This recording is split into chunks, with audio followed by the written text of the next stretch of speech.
Hello. Hello. Uh, Good morning, Mr. Ritish. Thank you for joining us at this fair workshop webinar. I would like also to welcome all the attendees. Today, Mr. Ritish will enrich our understanding of how the geopolitical tensions and the supply chain disruption will affect or impact the trade credit.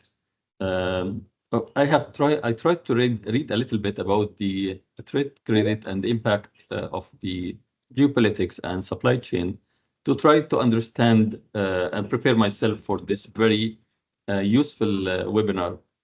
And as we perhaps know that when the world feels unstable, business feels also less certain, cash flow becomes unpredictable, and risk of non-payment increases. So, for example, for the geopolitical tensions, it creates business uncertainties and supply chain shifts, rises costs, and delay the handover of the products and supplies.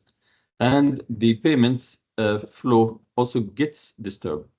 So normally the suppliers become more cautious and they restrict the amount of credit they will be able to hand or open to the merchants. Unfortunately, small and medium-sized businesses suffer the most as they heavily rely on the trade credit to survive. So, Mr. Ritish, he is with us here. I would like to thank him for giving us this opportunity to share with us his ex rich experience, 360 degrees of knowledge and handover and the hand-on on the trade credit and surety bonds. So, if you allow me, in a brief, I will just introduce Mr. Ritish Sambat. Mr. Sambat has more than 2 decades of global experience across the Middle East, South Asia, Southeast Asia, and also Mr. Ritish is a seasoned financial risk, trade credit, insurance, surety, and structured finance professional. Mr. Sambat is known for building underwriting platforms, structuring complex risk transfer and insurance-backed financing solutions, and forging strong partnerships across insurance banking and international trade ecosystems. His career spans senior roles across global insurers, international brokers, banks, and a federal export credit agency. And I don't know what is left. I mean, he has not joined in terms of this ecosystem. So thank you for being with us, Mr. Ritish. Mr. Ritish giving him uniquely holistic end-to-end perspective on credit risk, capital deployment, and financial intermediation. Mr. Ritish is currently serving as Director, Specialty Underwriting at Saudi Reinsurance Company, Saudi Re in Saudi Arabia, and he leads the development and expansion of trade credit insurance, surety solutions globally with responsibility for strengthening underwriting depth, designing capital efficient risk transfer structures, and positioning the company as a regional leader in advanced financial risk solutions. Mr. Ritish built his specialization in trade credit insurance at Bajaj Allianz General Insurance, which is earlier Hermes in India in 2007. His regional capabilities were strengthened at QBE Insurance in Singapore, where as senior risk underwriter, he underwrote trade credit across South Asia, structuring medium-term bank-driven and global policies. In 2021, Mr. Ritish joined Etihad Credit Insurance in the UAE, which is the UAE's federal export credit agency, as head commercial underwriting, leading complex whole turnover selective buyer, bank-backed, and structured trade financing portfolios. Join me, please, in welcoming Mr. Ritish. And the floor is yours, Mr. Ritish, now. We are all excited to benefit from this unique experience. Thank you again, and just would like to hand over the speech to you. And before that, I would like to thank also Saudi for giving us this opportunity and for allowing us to have access to you to be with us today. Thank you, and look forward to your exciting presentation. Thank you, Mr. Momin, very much for the warm welcome, and I really look forward to this wonderful session. I hope each and every participant gets to know at the end of the session what I do during my 24-hour job. Thank you so much indeed. We are all, set to go and excited about the valuable information and wealth of experience you are kindly sharing with us. Thank you so much. Thank you. All right. So let me share my screen first, and please give a thumbs up if you are able to see it. I can see the screen. If you can kindly, sir, make it the full screen, that will be better if you don't mind. I did make it the full screen. Hang on.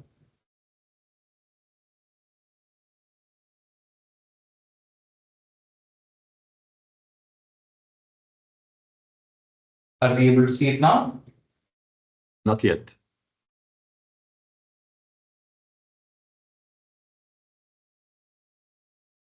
Not yet, sir. Not yet. Okay.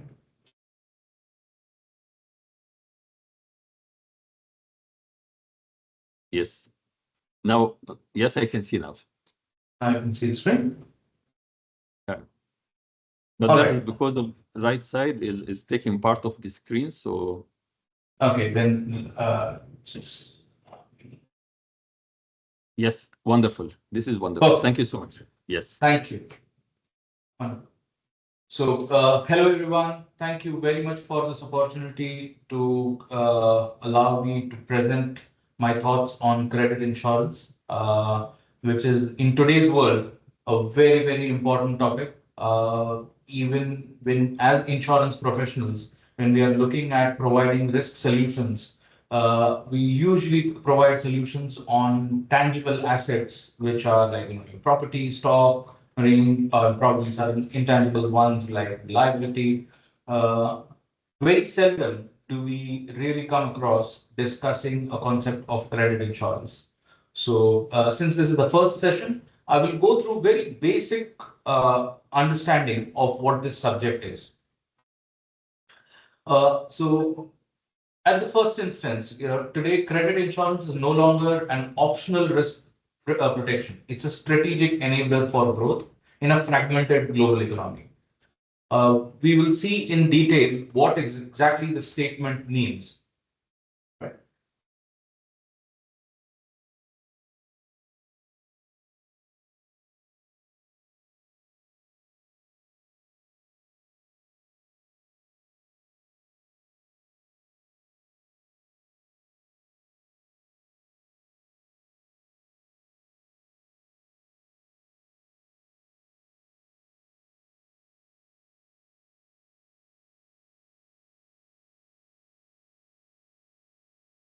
Just a second, I'm just struggling to get.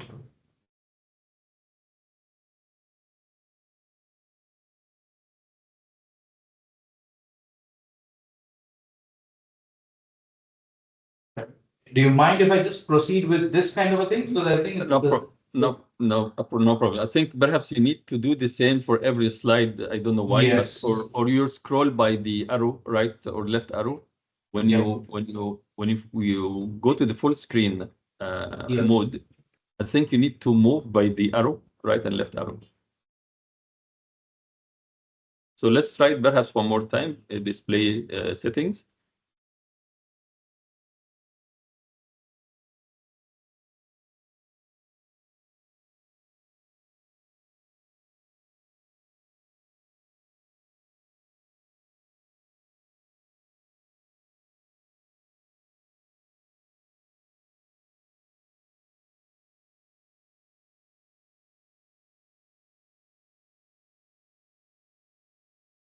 No problem. No problem, Mr. Ratish. Yeah, I'm just trying to see this one just for the benefit.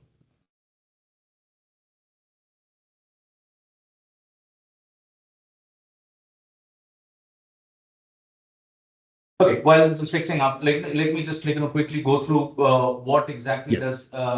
do we mean by the new global risk environment. Yes. Okay. Okay. So what is happening today? What is happening today is nothing but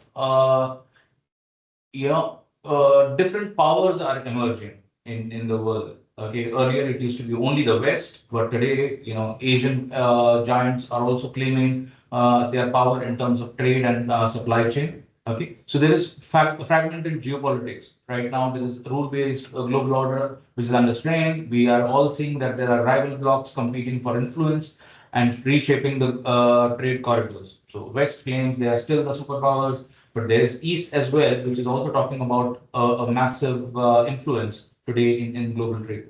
There is also a problem of deglobalization. So, you're talking about, after the China's growth, and influence, there is Make America Great Again. And, and likewise, in most countries and economies, they are looking to have their own production facilities. So there is rising protectionism and sanctions. So why are the tariffs? You're seeing there are a lot of tariffs by US, and what are the reasons for that? So export controls, all of that. Everybody wants to produce and consume within the same country. And today there is persistent uncertainty. There's conflict zone, election cycles, policy volatility. Like for example, if I don't know how many of you remember this. This is a phenomenon. If you see from 1997, there was an Asian financial crisis. After that, every 5 to 6 years, there has been an uncertainty. What has been that uncertainty? The uncertainty is mostly around you are talking about 2003 crisis. Then there was a big event of the global financial crisis, which was 2008. Then there were in certain areas there was 2013 or 14, especially in the Middle East. There were problems. And then we all know the global economy got impacted with COVID. So every 5 or 6 years, there's been a change in the patterns or the Yes. A policy cycle. volatility. Yeah. So a predictable cycle. Yes, it is. It is exactly. So it's some sort of predictable, but we don't know what is coming and how is it coming. So that's the Exactly. whole thing. Exactly. Right. So what does it mean in terms of global supply chains? So global supply chains, as a result, what has happened is that people have realized that China is becoming a superpower and there is a lot of dependency. So especially the West has decided to have a China plus one strategy. Now, what happened with that China plus one strategy is that companies are slightly now looking to diversify their manufacturing away from the single country dependence and relocating to countries like Vietnam, India, Mexico, and Turkey. But these are not the only four countries today. If you look at most countries like Malaysia, Thailand, Indonesia, if you look at Middle East, it's become Egypt, UAE, Saudi. They are all looking at developing their own in-house industrial platforms. So there has been an attempt to reduce the concentration risk, and this has led to new suppliers and new jurisdictions. Now, what does this mean for the overall supply chain or the credit risk? These new suppliers are first-time suppliers in most cases. They do not know how are the global credit risks which are running. So they do not know the counterparties. They are less familiar with regulatory and legal frameworks where credit data is probably not enough, or even if it is there, they are not able to comprehend that or understand it. So and as a result, because they are dealing for the first time, they do not know what are the trade cycles. How's the trade work? Is it long? Is it are you going to take only against LCs? Are you going to give only large credits? Are you going to give only 180-day credits as opposed to 30 or 60 days? So it really is creating a lot of uncertainties, and which is also not helped furthermore by the geopolitical disruptions, which can cause certain delays. This is very interesting, Mr. Retish, because I personally never thought that the diversifying the sources of goods and commodities will also trigger this, like side risk. That is, you are stepping in a country that you don't know what's going on there. what is the default ratio, what is the information about the financial stability of your counterparts, the new counterparts there. So it opens up us, it opens like a new risk or a new segment of risk that you need to also deal with. So okay, that's very interesting. Thank Correct. you. Absolutely right, Please. Mr. Woman. With evolving business cycles or business supply chains, the risks also evolve. So our job as insurers is even more dynamic. We have to keep an eye on the increasing risks which are coming in. That's right. So moving on, what does it mean for credit risk? So credit risk is no longer linear. Linear meaning that there is not only one supply chain. There is one supplier from China or in India or in Mexico. Okay, it is from multiple places. So if somebody is to supply to Walmart, for example, I give an example of Walmart. Okay, Walmart is probably one of the largest consumers or B2B consumers, which I would say. It used to largely buy from China. Now, suddenly, there has been a number of suppliers from across the world. So they buy from Thailand, they buy from Indonesia, they buy from Mexico, they buy from Europe, they buy from Latin America. So there is no longer a linear, it is actually a hub and spoke kind of a credit risk now, which means that there is delays in replacing immediate defaults. So buyers are increasingly stretching their payments now. So what is happening is that now the buyers know that they are not dependent only on one supplier. So they can now negotiate and bargain with their suppliers and ask for more discounts, more payment terms or higher payment terms. This can create a large cash flow uncertainty for the suppliers. There is a huge chance for disputes as well, because when it is Disputes. coming from different facilities or different regions, we don't know what the quality is. The quality also can get compromised a little bit. So this is also a problem. It could be late deliveries, again, depending on from which part of the world it is coming from. So that is Yes. all going to complicate the availability of a risk, if I may say so. There is an increased country and transfer risk. We all understand that there are political risks which are prevalent right now. So there are so many countries. Like for example, a few years back, Zimbabwe could not even remit any kind of dollars outside the country. There were currency restrictions. So this is going to be a major issue in terms of country risk as well. Now, if you look at these risks, I'm fine with these risks, but the only thing is that do the CFOs or banks, who are a very critical component in a credit insurance scenario or a credit scenario, not even insurance, but a credit scenario, do the CFOs and banks understand this? Okay, so what kind of problems or what kind of implications this could bring? One is working capital. The biggest challenge is working capital. The suppliers today do not know what kind of working capital do they require. It depends completely on the customers, which could be overseas, which could be within the domestic arena. Okay, so they have very long and unpredictable payment cycles, which will force a CFO to ask for more credit. Okay, so they want more cash to serve their customers or do their productions or do their sourcing. So even distribution or distributors today are asking for more cash from the banks, even though they are trading locally, because it's not only because of extended payment terms from their customers, but it is also because of longer delivery times from their suppliers. Mhm. Yes, you're right. Yes.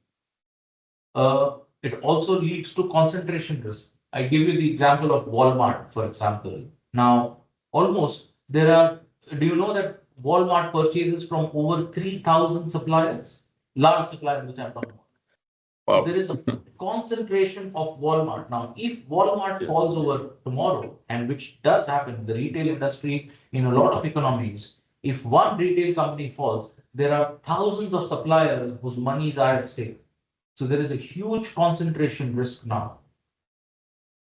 So a Yeah. single risk or a single country or a single sector, for example, construction. Today there is a construction boom in most countries, which is good, but it actually creates a concentration for banks if they are constantly feeding the same industry for a number of years. Because tomorrow, if for any reason, maybe it is global economy, maybe it is local jurisdiction or a local regulation change or a local demand which goes down, okay, if the construction industry falls over, then the banks are left with a very, very difficult job of recovering their money.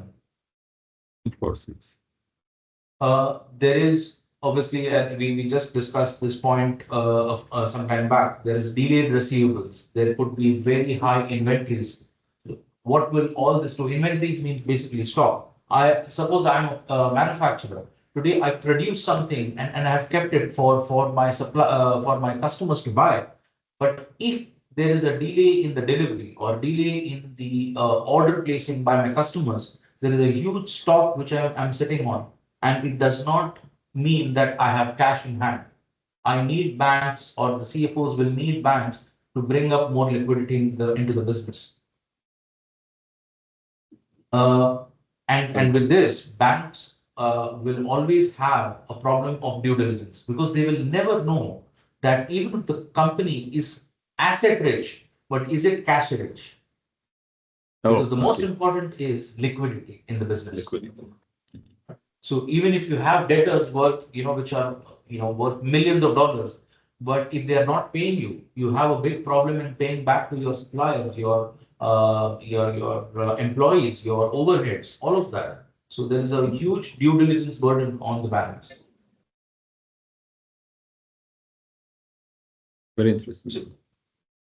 So credit risk is a strategic decision. It is not now become okay, fine. I have very little credit risk in the balance sheet. I have a huge credit risk in the balance sheet. Not only that, my credit risk will also determine my payable risk. That is how I'm able to pay my supplier, how I'm able to pay my utilities, my overheads, my employees, my government, my taxes, all of that. So it is beyond counterparty analysis. So it's more of the credit assessment, which is now we are talking about macro forces as well. So we're looking at multiple factors beyond the counterparty risk. We also look at embedded geopolitical exposure. So every trade route, every sourcing, all of that is going to define my credit risk decision. Really? Mr. Ritish, in this point, when you Yes. look at the embedded geopolitical exposure, do you also, when you do the analysis of the credit risk, do you also see where most of the commodity come from, what routes Yes. they take, which really is that to that extent? Yes, it does get. It does get. So today, Mr. Momin, you would be surprised that some of the countries which were never in the global map in terms of credit risk are suddenly becoming important. You would have heard in the news very recently or for the last few months that rare earth minerals are becoming very, very crucial and important. Yes, I heard that, of Now, course. correct. So now we are getting a lot of requests from Latin America, which historically in the credit insurance world never used to receive that. Mm. So most manufacturers are going to Latin America for their production facilities. No, really, for these Yes, rare minerals. to extract rare minerals and utilize for their production and or their manufacturing. You're So right, yes. So this becomes a very new and evolving risk. Nobody has had an exposure or any visibility of that risk. So And you have to earlier, start. it used to be only coal and oil. For example, if I need manufacturing, what do I need maximum as a raw material? Mostly it's coal and energy, right? So I used Yes. to depend on, say, maybe Africa or Indonesia for my coal and oil, like all these OPEC countries for my oil needs or energy needs. Today, my raw materials are ranging from from Chile to maybe Malaysia to even smaller countries which have no very significant economic presence, but they are very high on raw materials. Very interesting. Thank you. So this requires structural risk transfer. So every corporate needs to understand that. Every CFO needs to understand that. Every banker needs to understand that because bankers are today funding these businesses, right? So even bankers need to understand the whole global geopolitical and supply chain scenario. So this brings us to the subject of credit insurance. So if there is credit involved in all these supply chain matters, what is credit insurance and where does it come to help rather in to the corporates? So credit insurance is of help again as a protection against non-payment. Non-payment of what? So non-payment of a policyholder when a customer, we call it as a buyer, as a credit insurance, who has bought goods from the manufacturer or the trader, he fails to pay, okay, because of insolvency, protracted default. Protracted default means long delays. Okay, long delays would mean that beyond insolvency, he has cash flow problems. He's running his business, but he's not able to pay the manufacturer, right? Or due to political events. So if there are political events, like in certain countries, if there is disturbances and the government has stopped any kind of payments outside of the country, that's dollar payments, because most of the payments are done in dollars, right? And if there is dollar deficiency in the economy, then they would stop those payments. So these are the protection that any manufacturer or a supplier needs. So what kind of covers are we talking about? We are talking about two: commercial risk and political risk. As we mentioned, these risks are defined as insolvency or delayed payment or political risk. And where this can be applied to. So this can be applied in two ways. One in the corporate itself, and second is to the banking. Right? So the corporate means where somebody is selling on credit, that is without any letter of credit or no bank guarantee, no advance, no cash. He's giving clean credit for 90 days, 120 or even 180 days. This is where the trade credit insurance comes into picture. Secondly, it can also be embedded with the financing. That is, the banks are usually the ones who are funding these kind of transactions. That means if a manufacturer is selling, say, for example, $1 billion worth of material to, again, the same example of Walmart, the bank will say that, okay, if Walmart is going to pay you after 120 days, I will give you that money for 120 days for your working capital. And when Walmart pays you back, you can pay me back. So it's some sort of a loan against your receivables. So this is what we call as receivable financing. There are various structures. We will see some of them as we go forward.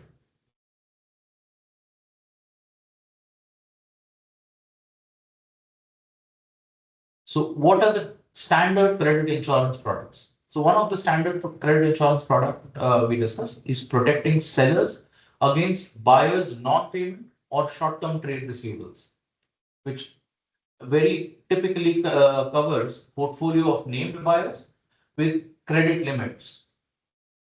Now, what does that mean? This means that whenever there is a business, now, for example, I am a manufacturer of textile products or shirts, and I'm supplying to Walmart, right? I'm not only supplying to Walmart, I'm supplying to other 20 to 30 customers. So what I'm trying to do is I'm covering a portfolio of customers. So I'm covering not only Walmart, but I'm covering all the 20, 30 customers which are there. And I will be giving a particular limit. It is not that I will give unlimited credit to any customer, however big it is. I can give, say, $1 million, $2 million, but I can't give 100 million or 2 million because at the end of the day, I'm an SME manufacturer. I can probably afford to give only a few $1 million, not hundreds of millions of dollars. So it depends. I will keep credit limits for each of my customers. Second, this is called non-payment insurance. Now, this is typically designed for banks. Why the banks want it is because there are certain uh, corporates or SMEs which want some loan facilities, but the bank is not 100% convinced about the credit portfolio. Then in that scenario, they would want to have the opinion or the confirmation from an insurance company. So that if the company fails to pay, okay, then the insurance company will pay the loss. Okay. Now, this is not only restricted to small or medium enterprises, even large corporates use this. Why would a large corporate use that? I mean, of course, we are going to cover this in the next slides, but I'll give you an example. Some of the large oil refining companies, now they are worth hundreds of millions of dollars, but even while supplying to them, and whenever the bank is financing them, bank wants to take the credit insurance cover on them because they have crossed the counterparty limit on them. Okay. So, for example, a bank can fund only up to $200 million. Now, suddenly, the refinery wants another $100 million, but the bank does not want to lose the customer. So, what they do is they will get a credit insurance on them and cover for the additional 100 million. Okay. Get it. And then there is a mix between bank and corporate, which is called receivable and payment finance structure. These are insurance covers for a receivable financing or a supply financing. For example, I mean, I just mentioned about the receivable financing, that whenever you're selling to your customers, you have a working capital problem, and that working capital problem can be solved by banks by funding those period where there is credit. Similarly, on the payable side, that is on your supplier side, if your supplier is asking for advance payment, and as a customer, you do not have cash right now, a bank will say, okay, fine, I will pay the supplier in advance. Okay, you pay the bank after 120 days. So there is a receivable finance at one end and there is a payable finance at one end. Is this concept kind of understood? Yes, a bit for me. I mean, can you give an example, Mr. Rich, also on that particular receivable payables and receivable and payables finance? Absolutely. So again, taking the same example, I'm a manufacturer of garments, right? Now, I'm a manufacturer of garments. I have 20 large retail outlets who are buying from me. So when I'm selling them on credit, I am actually giving them 120 days credit. That means I have manufactured the goods, supplied the goods. Now my money is going to come after 120 days. So the bank comes in and gives me 120 days credit over here. So that when the customers start paying me, I can pay to the bank. That is receivable finance. But for payable finance, now what is it that for making this garments, I need cloth. I'm buying this cloth from, say, Egypt. But the Egyptian supplier says that, okay, I cannot give you credit. The Egyptian supplier says, I want the money in advance. But I, as a manufacturer, cannot pay him in advance. So I go to the bank and tell them, please remit $5 million to the Egyptian supplier. Okay, I will pay to the bank after 120 days. Yes, okay, I get it. That's very clear now. Thank you so much indeed. So it's a wonderful example. Thank you. So these are receivables and payment finance structures. Now, what is the credit insurance for? What is the use of credit insurance for sales? One, it can protect. It will protect the receivables. Very simple. Tomorrow, after 120 days, if the retail company does not pay me, what will I do? I have to book as a bad debt in my. It's an accounting term or a finance term, basically. A finance guy will understand very easily more than a insurance guy. Why? Because this is an accounting term. What does it mean as an accounting term? That when I sell, I'm booking a revenue. But if I don't get that money, I have to withdraw that revenue from my profit and loss, and that is booking a bad debt. Right? So this is booking. This is protecting my receivables from booking a bad debt in my balance sheet. Secondly, it gives me. It allows me to take to give long credit terms. Today, we are all working or operating in a very competitive market. In this competitive market, where everybody is offering 120 days, and if I'm new to the market, what is the differential that I'll bring to the table? Or what is the extra that I can give to the customers? I can give 180 days credit. Right? So if I give 180 days credit, my customer is kind of okay, say, okay, fine. This guy is giving me better terms. Let me help, let me buy from him. But I can only do that if I know that I have credit insurance in place. And you will be able to receive back and you will able to. Yes. Exactly. I don't have to worry about my non-payment because I already have insurance. Yes. Now, all this also the third advantage is that it also enhances my funding. So even the banks are comfortable. Banks know that if the end customer does not pay me, then I know that there is an insurance to protect. So the bank is more comfortable giving me a finance. So it actually like stimulates the whole economic system and the business sector altogether, because Very, very you true. the bank, I mean, the bank will be able to give loans, or you mean particularly for the small and medium-sized businesses, they will start to make profits. They will pay the debt or the loan. They will be able to get bigger credit in the future because they have built like reputation and like here in the I score, for example, which is that this is a credible loan borrower. Yes. And at the same time, the insurance will be like the backbone. If something goes wrong, the insurance will step in. So it gives the courage to the Yes. whole system to get into this relationship.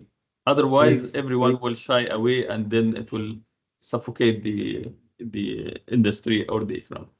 absolutely, 100%. I mean, and this is the reason why, Mr. Momin, most governments, not only private insurers, but governments realize the importance. And if almost all major manufacturing economies have a credit insurance which is backed by the government.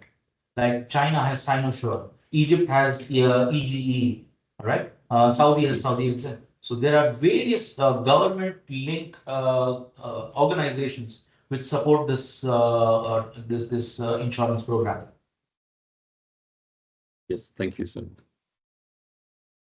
By the way, Mr. Ritish, we have, despite we have 172 people registered, but Mhm. currently we are having 110 people listening to you now.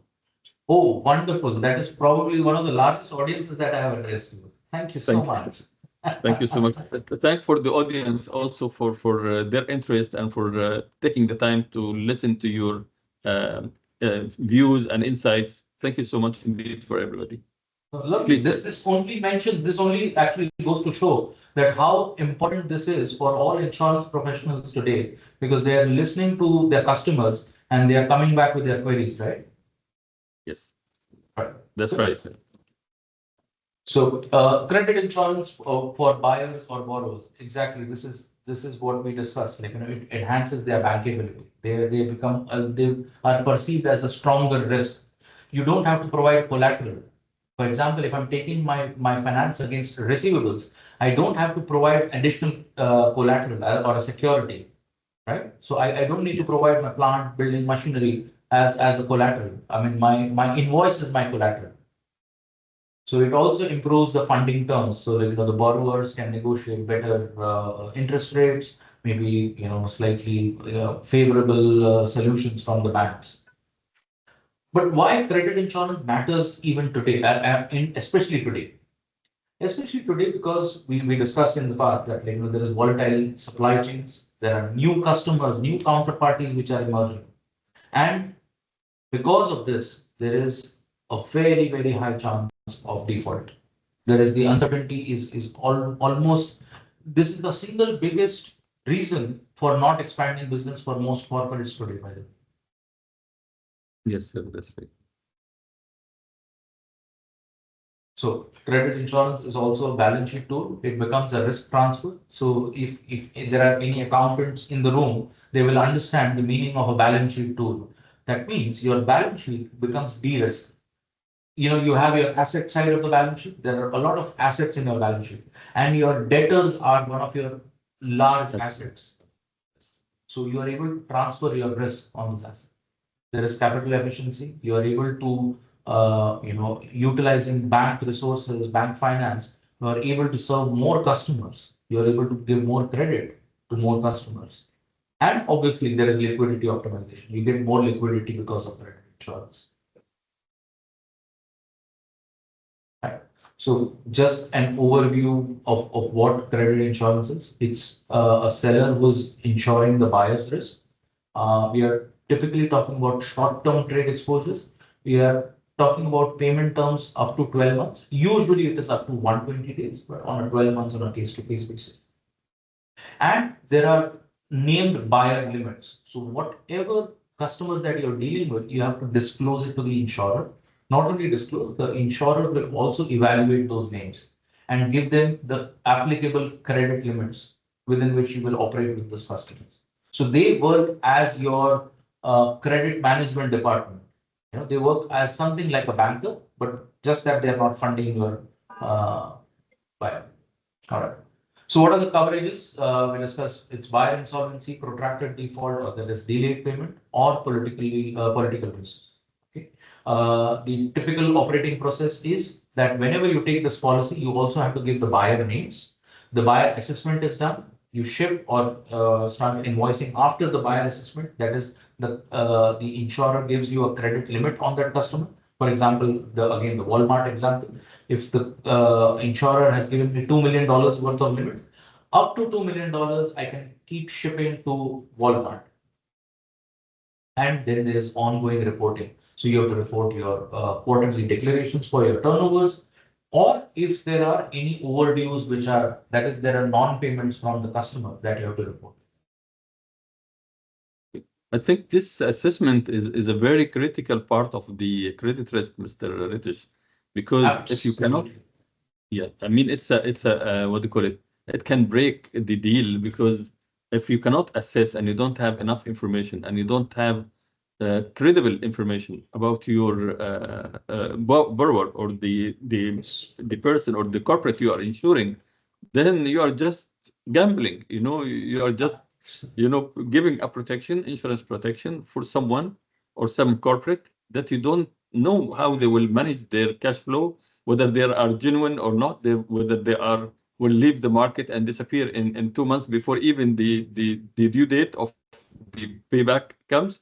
So, I mean, this is one of the critical part of the process where I think some companies who are taking it lightly or just do like a surface screening, definitely they fall into this trap of default and become the whole blender of it.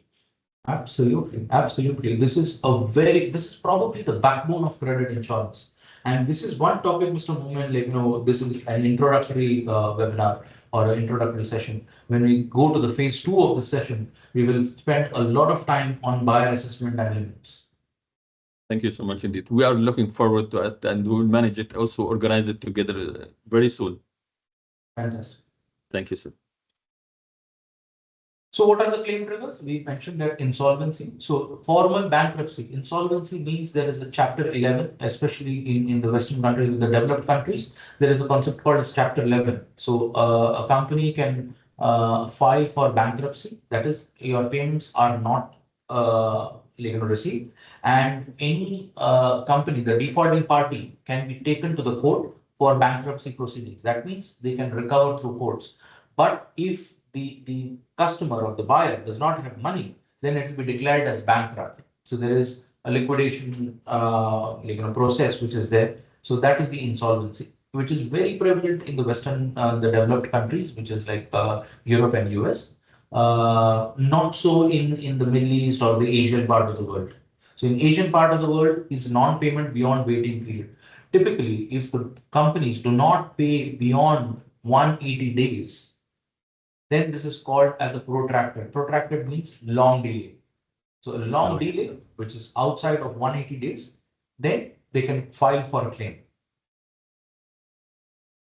Very important to note over here that we are talking about undisputed receivables. I'll go through this very briefly, but this is very crucial because it cannot be that I, as a supplier, say, for example, Walmart had asked me blue color shirts and I gave them red color shirts. This is a dispute. Then I cannot claim from the insurance company. So disputes are outside of the coverage. But yes, most of the times there are no disputes. In 99% of cases, it's basically the cash flow problems at the customer. So as we say, Yeah. Sorry. This just reminded me of some of the cases I have been seeing. And Mhm. actually, it was a little bit confusing to me because, my little experience in that, section or segment of the business. When I take like I'm having a small business and I take a loan, Mhm. and Mhm. the payment terms is 180 days, for example. Mhm. But before the due date, I don't pay the full debt. I pay part of it, and then the bank or the financing institution will give me another loan. So, I mean, the cycle goes on like that. Every time a loan Yes. is falling due, I only pay part of it, and Right. then ultimately dispute arises that Yes. actually this business is actually bankrupt, and Yes. the insurance policy should trigger. And Yes. the insurance company claims that no, actually the financing institution or the bank knew Yes. that the client is unable to pay, but they still Very true. continued financing them. So Correct. that has created a lot of confusion, and also a lot of disputes between the insurance and the banks, particularly when when certain situations like that take place, when Yes. the business do not pay the full the credit amount on Yes. the due date, but only pay part, and next month another part, and next month another part, and so on. Whereas the financing institution or the bank keeps on giving more credit to the trade or the business or the corporate. Yes. So can you tell us how from the pure insurance point of view, how this is, can be explained or can be qualified? Fabulous. So this is a very good question, Mr. Mohan. So in the credit insurance policy, though they are rigid, but they give very practical, flexible timelines. So for example, if the payment for suppose, for example, like I'll take the example of a buyer and seller rather than a bank. Okay. So as a seller, was supposed to receive $1 million from my customer, but my customer pays only 700,000. Yes. Now I am allowed to still deal with him for another 60 days, provided he makes me the payment within the next 60 days for the balance Okay. amount. I can go on. This is called revolving credit. But if it crosses the another 60 days from the due date, then I have a responsibility, two responsibilities rather. One is stop my credit, and second is report to the insurance. I'll give you an Okay. example, a very simple example which everybody can relate. Today we have a credit card. Now, as a credit card owner, if I have, I have a due of say 20,000 or $10,000, and my due date is say 10th of March. What happens at 10th of March if I do not pay? Bank will freeze my limit. This is exactly what is expected out of a seller or a policy holder. The policy holder has to behave mature or prudent, okay, when it comes to utilizing the credit. So if he sees that the client has not paid on time, we will give another 60 days for him to pay as a part of the policy. It's not Yes. a favor or an additional requirement. As a part of the policy, he will get another additional 60 days to make the payment. But if it does not make, then you, as a bank credit card, you have to block that credit. You cannot supply him. Yes. You're right. Yes. But yes, So but this some is your companies. prudent. Yes. Yeah. Sorry, sir. So this I is mean, prudent credit management. yes, sometimes the insurance companies do not want to lose the client and on the hope that he will pay or something like that. But I see your point that if he pays part of the debt, and the company or the insurance company, as per the insurance contract, extends or give the borrower another 60 days, for example, to settle the remaining part of the Yes. debt. But actually, during the 60 days, they give him another credit, and you get confused now. There are signals that your client is facing financial difficulties, and you are Yes. still continuing to finance. So ultimately, until you reach a point where it is definite collapse, You come to the insurance company to tell him that, okay, tell them now pay me the full. There were early signs that your client is facing problems, but you still, because you don't want to lose the client, you want to earn the premium and so on. So, this actually plays a major role in disputes, And as you mentioned that if there are policy This terms is and where the conditions, buyer assessment is most important. yes, and they have to be cautious to the early signals, or what is going on here. And also perhaps you can go visit the client in their offices, see what is going on, rather than just rely on the emails. Because when you go there and find that half of the offices are empty, then it will raise some concerns that apparently this company is going out of business and they're just buying time. So I'm sorry that I'm interrupting, but actually I'm trying to understand and trying to also to get clarification of some of the disputes I have seen during my. Yes, yes. Thank you so much. Sorry. Usually, yes, usually like insurance companies are very flexible, but they are flexible only up to a certain point, after which the insured has to take steps for safeguarding the credit. Yes, thank you. Thank you. Thank you. So very indicative timeline, the waiting period, there is a claim filing period, and then there's a review and settlement. So typically, all in all, it takes about, after the default has occurred, within 180 days, we ensure, as an insurer, we ensure that the monies are paid. So, the maximum cash flow loss for the company, for the insured, is only 180 days.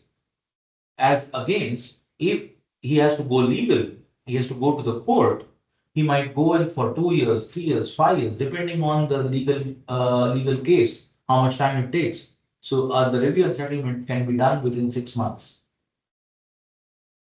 Yes. So, trade insurance in a shifting supply chain world, new customers, new geographies, longer payment cycles, increased counterparty uncertainty. We all discussed this in the past. If you have any questions, please feel free to drop in a chat, and I can answer those questions. Lovely. So now we all heard it from the transaction perspective, or a transaction. What is a transaction? Now, what does the CFO of a company look at it, or how does the CFO of a company look at credit insurance? So for CFO, there are few kinds of options available. We are going to talk about a particular kind of insurance which is called non-payment insurance. Now, the CFO can go to the bank and say that I want a funding of $100 million. Okay, assuming he is eligible for that. Now, the bank says, okay, fine, I can fund you, but I'm not 100% confirmed whether, or you don't fall into my criteria as a banker, okay, of credit lending. So what is the alternative? The alternative is that if a credit insurance company can support this transaction or support this funding. So insurance on a bank funded exposure. So out of 100 million, maybe insurance company can come and say that they can probably give the whole 100 million, or probably they can give 50% or 20%, 60%, depending on what the commercials work out. Okay. What it does is it will protect the bank against the borrower's default, and can be applied to loans, it could be applied to trade finance, it could be applied to structured finance. These are slightly more complex topics, but it is just good to know that it can be applied to all kind of financing solutions which are available in the market. So why will a CFO use NPI? One, he gets higher access to funding, where he was supposed getting only 60 million, maybe he can get 100 million. If he's getting 100 million, maybe he gets at a lower cost, right? Because bank is now more secure because of the credit insurance. And thirdly, maybe he can get it as unsecured. He doesn't have to provide any collateral, like a bank, like a property, or a machinery, or any other asset. He can just provide it as an unsecured loan. This will mean that there could be a savings in his interest margins. Maybe he can get, instead of a 5-year, 2-year loan, he can get 3-year loan, or 3-year or 5-year loan. It allows the CFO to have more flexibility. He can use, because today's CFOs are not only dealing with only accounting, they are today also very prominently involved in how to give the best financing solution to the business. Because at the end of the day, finance costs have to be managed within the business, right? This is all passed on to the customer. It all affects the net profit. Yes, that's right. Not necessarily to raise capital, they always assess like the other financing resources, the interest rates, this and so. I mean, you are right that the CFO doesn't only look at the credit amount, but also how to best utilize the financial resources available within the corporate and outside the corporate to achieve their goals. Absolutely. I can give you one very simple example, sir. In fact, this is just a discussion of yesterday. One of the largest contractors in Saudi, okay, the CFO reached out to me yesterday. He has 11 billion riyal worth of bank facilities. Now he's saying, Ritesh, how can Saudi help me? I want 2 billion riyals. How can Saudi help me improve my banking facilities? Wow. So you can imagine a CFO realizes the need of an insurance when it comes to as high as that 11 billion riyal, which is like close to $3 billion of funding that he has bank limits. But even he requires good financing facility. Of course. I mean, Right. So we are talking about the same thing. We can access higher credit limits. There's a risk shared with the insurer, so bankers are more comfortable. And I'm talking to one large multinational bank, and this is for a very large refinery in the region. Okay, they want to provide them $100 million additional capital. Now they are looking for an insurance cover for $100 million because if they go by their own standards, they will take at least 6 months to approve this financing. yes. So instead of going for 6 months, and which the refinery needs this financing right now, so they're saying if a credit insurance comes in, we can provide it immediately. So it's a risk share, right? It supports scale and growth. It is very large growth. It helps longer working capital cycle. Today, I don't have to then ask my suppliers or delay my supplier payments. I can pay my suppliers on time because I have good capital. I can give my customers long credit periods. And also for lenders, this becomes a diversified risk. So they know that the lenders also know that there are some other financial institutions who are involved in the risk. Yes. Then there is lower collaterals and guarantees and reduced personal guarantees. Most companies or most corporates provide personal guarantees of promoters and directors.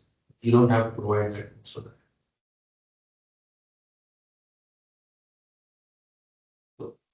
this becomes an advantage. You have a strong credit profile with the lenders. So if this company comes in and says, okay, fine, I have 50 million worth of approval from this insurance company, then I can get a better credit profile. And then the credit decision is also a bit faster. So the banker's comfort is there is an improved recovery for the banks. Very simple. So tomorrow, if there is the loss as well, okay, assume there is a loss and the company does not pay. Yeah. So the banks also become comfortable because they don't have to go through the court for the entire amount. Whatever is insured, they can get it from the insurance company directly.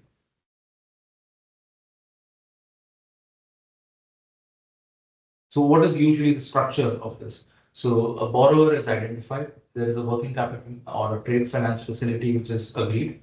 They design or define what is the purpose. So sometimes, not sometimes, but most of the times, if it is insurance backed, the banks and the insurers insist that the particular amount which is being sanctioned under this scheme is going for that particular reason only.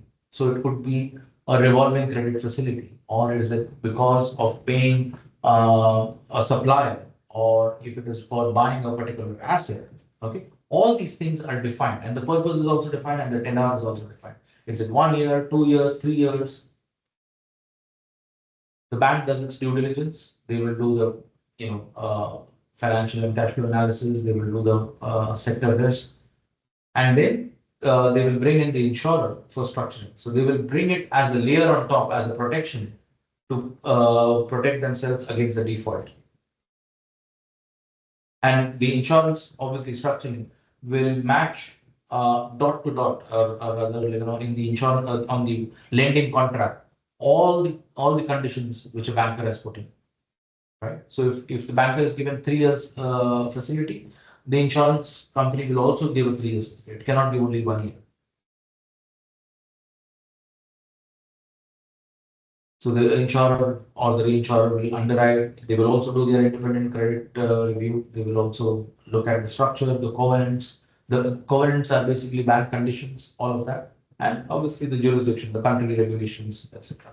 Then the policy is issued, and the bank will be the insurer under the policy. So, in a nutshell, what NPI, that is non-payment insurance, helps is limited collateral situations.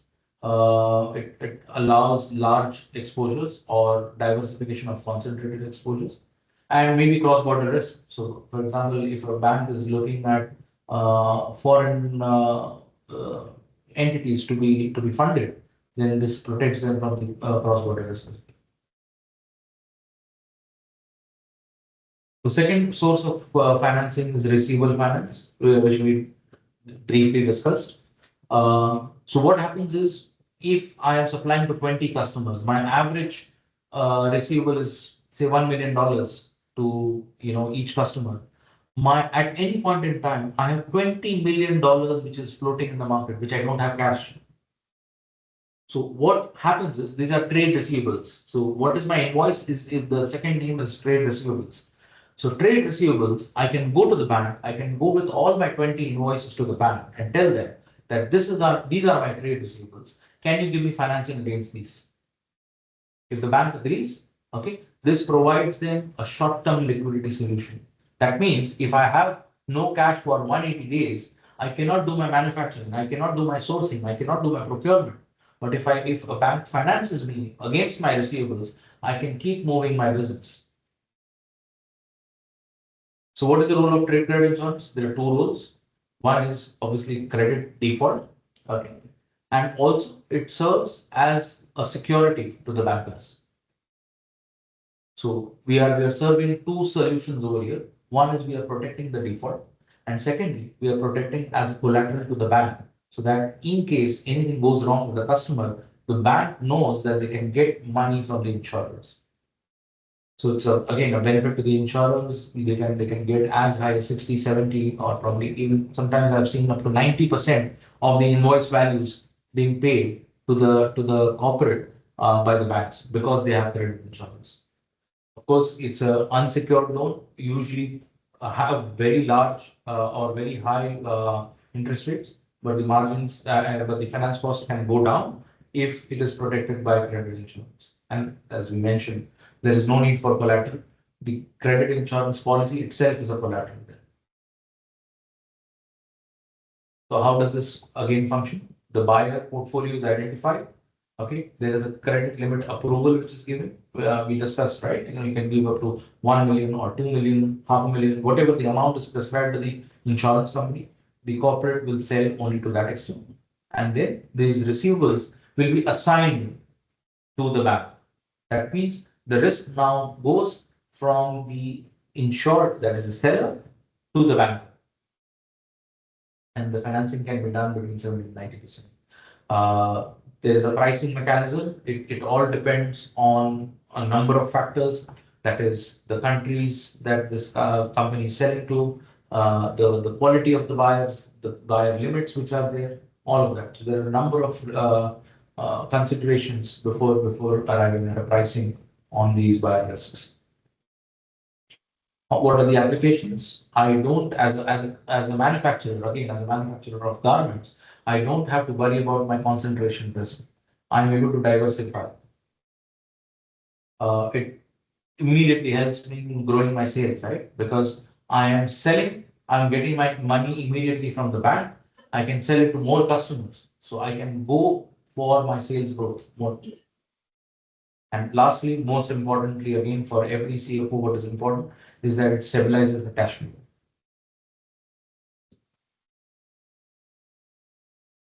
So the reverse factoring or the payable finance is exactly the opposite. Mr. Momin asked a while back this example, and this is what we discussed, that if I have my customers, I'm selling to them, I have a requirement for finance, but at the same time, I have a requirement to pay my suppliers also.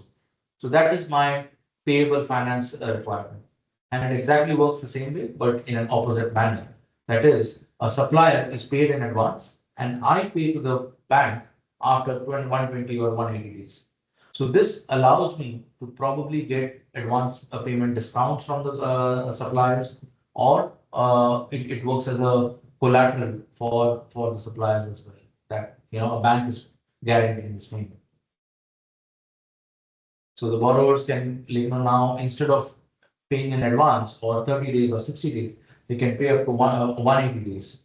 There is a possibility of improved working capital. Not possibility, it's 100% possible that the working capital improves because my cash I can use for my production, other parts of production, my distribution, a lot of things that I can use my working capital rather than only paying it to my supplier. And then I can choose my supply chain resilience also. If I pay my customer, my supplier in advance, my supplier will want to supply me first as against somebody who's giving credit, who's asking for credit, right? Today I tell my supplier that, okay, I will pay you after 90 days. He's less inclined to supply me. Why? Because he wants money faster.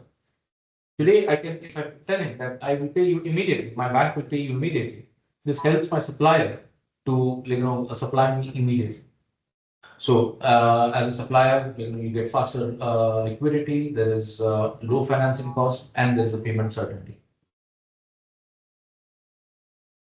So what is the framework? Obviously, there is a buyer underwriting. Again, there is always an underwriting done. Underwriting is done on the company. That is, this time it's going to be me as a manufacturer. Why? Because I am the one who's going to pay after 180 days. So my buyer underwriting is done. There are multiple agreements, maybe tripartite agreements or four-party agreements. It could be supplier, buyer, banker, and the insurer all under the same agreement. So these kind of agreements will be there. And there has to be a supplier onboarding so that we are ensuring the quality and the quantity of the supplies are guaranteed. These invoices will be accepted and the risk will be transferred to the banker and relatively to the insurer. So what is the strategic impact? Supplier stability, predictable cash cycle, and a reduced disruption risk. So tomorrow, my supplier cannot say that, oh, okay, you're going to pay me after 120 days. Maybe I'll delay your supplies. I will supply to somebody else who's giving me money in advance. Because even my supplier needs money, right? So I'm securing my suppliers commitment on day one.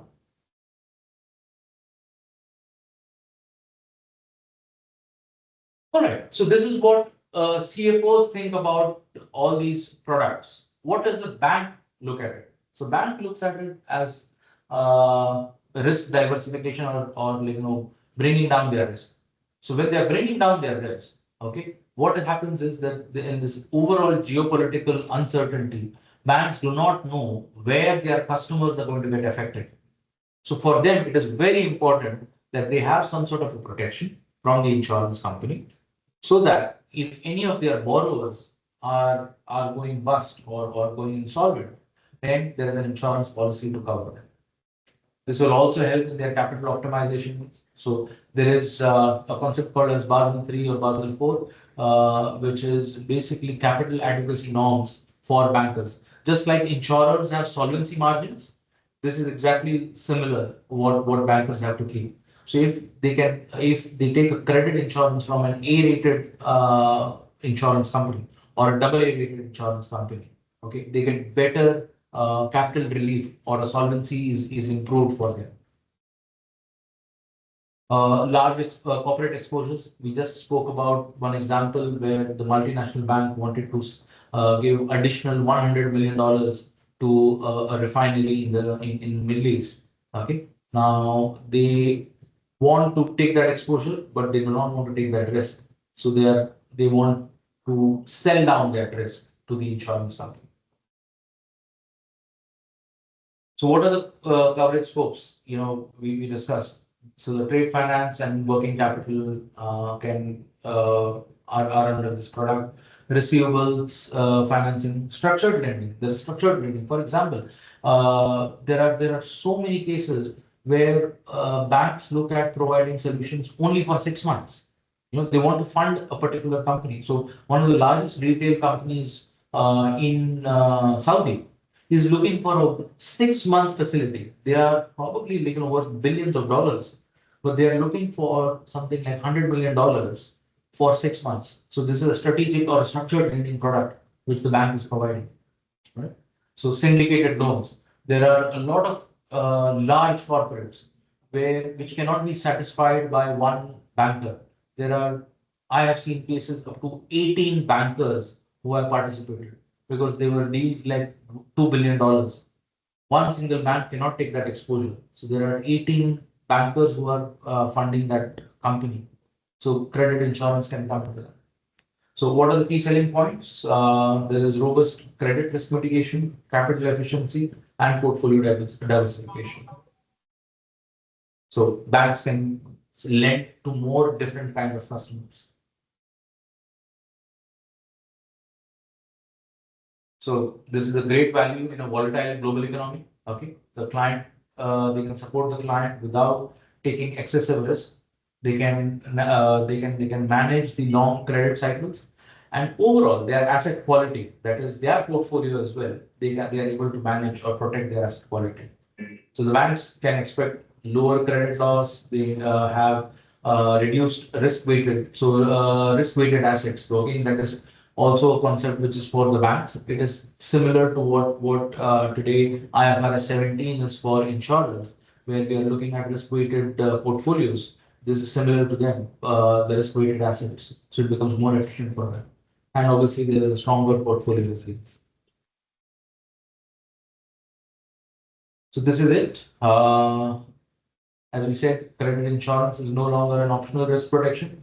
It is a strategic product for the growth of in a fragmented global economy. Mr. Ritesh, this is wonderful. This is very insightful, and to me, I mean, it's too much to grasp in one session. So I need to review that again and try to learn again, and allow me to also revert and ask some of the questions that might pop up on to my head. If you allow us, if you can bear with us for another 5 minutes, Mr. Ritesh. Yes. I have here some questions from some of the participants here. Again, I would like to thank all the participants. Currently, we are having 110 people staying with us still. So, of course, some of the questions talk about who should buy, who purchases the credit insurance policy. Is it the borrower or the supplier of the finances? Or it depends on the case. I don't have the answer. So very true, very valid question. So in most of the times, it is the supplier who takes the policy. The trade credit insurance is taken by the supplier. But if there is a banker's interest involved, that means a bank is financing this policy, financing the receivables. So the bank can also become a co-insured, or it can be an assignee in the policy. So yes, you are right that it depends on the type of structure of this policy. And the requirement. Of course, yes. And also, I mean, the bank might give me the loan, will ask me to bring an insurance policy. I mean, yeah. But as you mentioned, that most of the time the supplier is buying this insurance to protect their interest. Okay. The other question, Mr. Ritesh, is that one of the participants here is asking, is there a third-party inspection? Is it applicable for giving the claim? I mean, I assume there is a third-party inspection, but what I understood from the question, whether will this be a good foundation to establish a claim or not? Yes, very true. So there has to be a third-party inspection in the sense that to validate there was a genuine transaction which is done. Now, for example, I will just say that I have this invoice and go to the insurer and say I want to claim this $1 million. But where is my proof of delivery? Where is my proof of acceptance? How do I establish that this was a genuine transaction? So sometimes it is very easy to establish. And in certain cases, if it is not, then the insurers can go to the shipping companies, they can go to the delivery agents, all of that, and establish that this whole thing was accepted by the customer. The goods were accepted by the customer. Okay, very good. Because in one case or a couple of cases also, the insurance company will depute perhaps an accounting firm to go Yes. and look at the accounts or the records of the buyer or the borrower to see what time they have taken the loan, how frequently they have made the payment to the financier and so on. So to establish at the end what is the outstanding amount Absolutely. payable by, yes. Okay, Absolutely. Absolutely. one also, sir, question I have here. They are just a second, please, because there are still people. Uh, there is one like controversial question. Um, Someone is saying that credit risk is more of a guarantee than an insurance. In India, we have Export Credit Guarantee Corporation since long time. And when India reopened its market in 1999 to the private Indian and foreign insurance companies, regarded the Insurance Regulatory Development Authority of India, ECGC, objected to it being like a contradiction, like, or that they are stepping on my foot, being included in an insurance company. Yeah.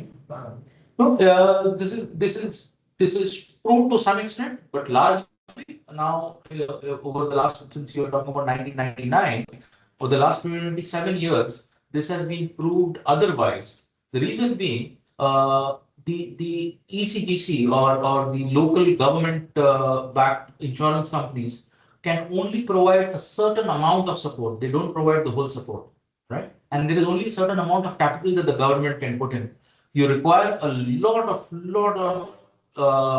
private capital to come into the country, and it's not only about capital; it's about expertise as well. Today there are multinational companies who have presence across 50, 60, 80 countries. They can bring much better credit assessment tools than a local ECGC who's present only in one country. Today, I suppose I'm a manufacturer and I supply to 100 countries. How much does ECGC know about, or how much does the local insurer know about my customers? In Brazil or yes. Yes, in Brazil, For in example, yes. Ethiopia, yeah, absolutely. So this is always a complementing rather than competing. Yes. Scenario. Thank you. One or a couple of more questions, if you don't mind. Sure. One is asking, what is the claim waiting period in the event of insolvency of the buyer? So Well, I understand. Yeah. So you're right. Like, in case of protracted or delayed payment, it can be 180 days. But in case of insolvency, yes, it's a very valid question. You don't have to wait for 180 days. So why is that claim waiting period? The claim waiting period is to try to recover the debts. But if the company is already insolvent, there is no point waiting. Right? Yes, exactly. So the waiting period there is reduced to only 30 days. Okay. 30 days from the day the company announces the bankruptcy, or you become to know that the company is bankrupt. Very. Thank you. Another question. Apparently, this talks about the perishable or the fresh food, because it talks about the disputes. In disputes, is there any possibility or possible solutions to allow partial coverage or coverage based on an official report? The fresh good sector faces significant challenges in this regard. In many cases, the buyer claims that there is an issue with the goods, as you said, that blue shirts or red shirts, but this is fresh. They will say that it smells or it's not very fresh or something like that. However, in approximately 70% of these cases, the goods are actually in good condition, and the buyer is simply unwilling to pay. So, in addition, the insured is often unable to arrange an inspection because the buyer will prevent them or will not allow them to inspect the goods. So, is there in such cases any partial like coverage or any partial protection? So there is a partial protection by some insurance companies, but it is very restricted to maybe say 10% of the value of the goods. All right. Again, if the goods are not good, okay, you can always get them inspected. Number one.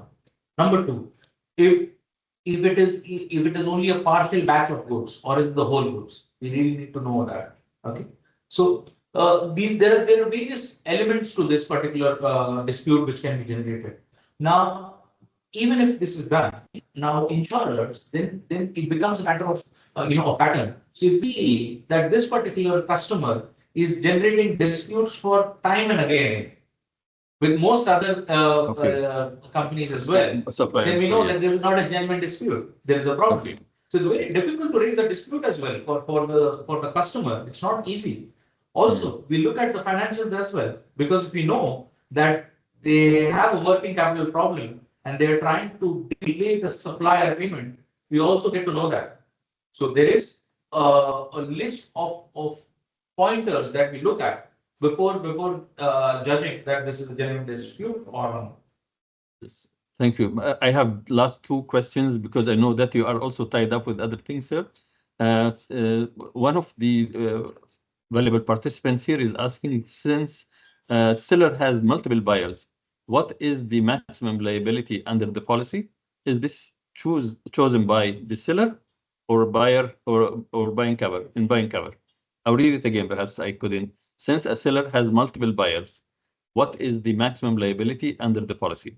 Is this chosen by seller buying the cover? Correct. So it is a matter of discussion. Okay. So assuming I have 20 customers, right? Now my total exposure to the market is about $30 million. I need not buy $30 million worth of cover. Why? Because I don't expect all my customers to go bad. I'm Yes. expecting maybe one or two customers to go bad, maximum. So my whole idea should be that I should at least protect top one, top two, or top three customers of mine. Right. So the whole idea is I mean, of course, this is an insurer and the insurer both will come together and decide on a particular amount. Okay. So it's a matter of discussion, by the way. But by logic, you don't need 100% exposure cover, and nobody provides that also. Thank you. The last question, sir, I didn't fully understand because it says, is applicable to cover reverse case in factoring? I cannot. Yeah, this is the same case that we spoke about in the payable financing. This is the So factoring is like, okay. exactly. So the reverse side is basically when I'm buying the goods. If I'm buying the goods from China, if the Chinese counterpart wants a policy, can this be provided? So answer is yes, but it is slightly more complicated because you have to buy the cover from the origin country, that is China. Okay. Yes, You know. I get that. So Yes. so there is complication available, but the solution is there. Okay. Thank you so much indeed, Mr. Ritish. Before we close, I would just also would like to thank Saudi Re. Saudi Re is, of course, is a composite reinsurance company writing all lines of business, fire, engineering, marine, energy, casualty, financial lines. Of course, we have the pleasure of having Mr. Ritish today. Saudi Re's paid up capital is 1.7 billion Saudi riyals. And recently they have obtained a rating from A- rating from Standard & Poor's, and their rating from Moody's have been upgraded to A2 with a positive outlook. Saudi Re provides its clients with comprehensive reinsurance services across more than 40 markets in the Middle East, Asia, Africa, and also at Lloyd's markets in the United Kingdom. I would like to thank Saudi Re. I would like to thank dearly Mr. Ritish Sambat for being with us today. This is a very helpful and very insightful webinar, and thank you for sharing this wonderful experience. It's a unique experience.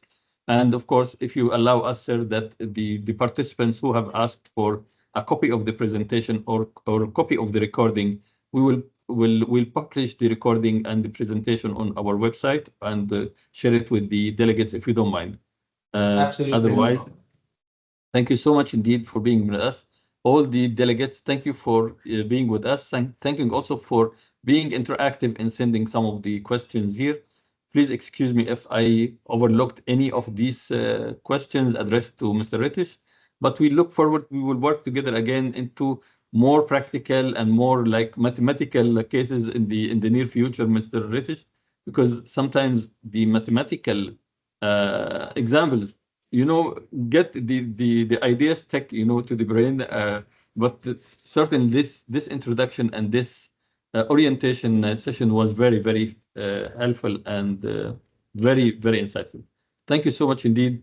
Enjoy the rest of the day, and thank you for everyone who have been with us throughout the presentation. Thank All you. right. Thank you very much. Thank you, everyone. Bye. All the best. Thank you, sir. Thank you. Thank you. Thank you very much. Bye-bye.